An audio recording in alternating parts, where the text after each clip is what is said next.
Natikwento ko lang yung solo travel ko sa Boracay noon. Ayan. Mag-isa sa airport, mag-isa sumakay sa airplane. Yan yung view ko.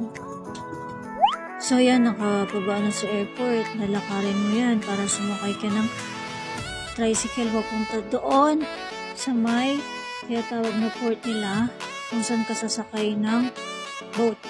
Yung boat na sasakyan mo papunta doon sa isla. Yan ang alon.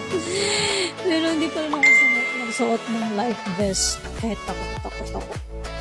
Then nagbas ako yung hop on hop ng tao ng Coca Beach kasi iba rin yung dating dito eh.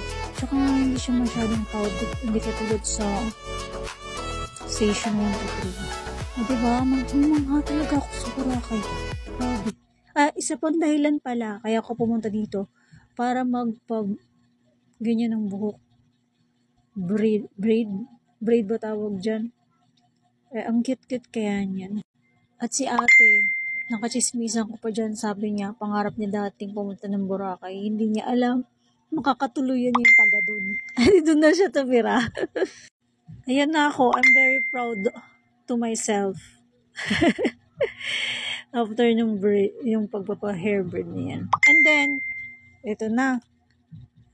Nagsali ako sa yacht tour na hindi ko kilala kahit sinong tao doon. Ito pa ang siste. Sino ang makausap ko at sinabi kong solo traveler ako? Sinasabi, nagsa-soul searching daw. Guys, payag ba kayo doon? Soul searching? Bakit ang solo traveler? Uso naman na yun ngayon. Ayan ako, mag-isang nagbibideo sa sarili.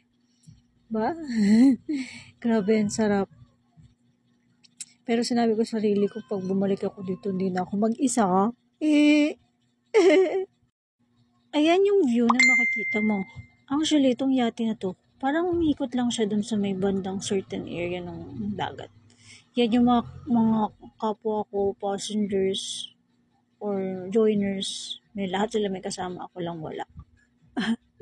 At ito yung masaya sa bebe. Guys, diba? Yan, party sila, sayaw-sayaw. Tapos pagbaba, yan, naglakad ako sa isla habang gabi. Tapos kinabukasan, ito, ano lang, muni lang, moment lang dun sa hotel ko na tinuluyan. Maganda rin din yung hotel eh, Instagrammable. Tapos, safe naman siya at may sariling pool. Yun, madali lang naman ito lakarin. Malapit siya dun sa isang beach na pinuntahan ko rin ng kinaumagahan. Tapos guys, ganito yung beach doon. sa malapit sa accommodation. Yan, sobrang hangin. Ano ba? Moment.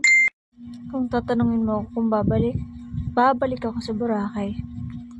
Mas masaya na. Bye-bye.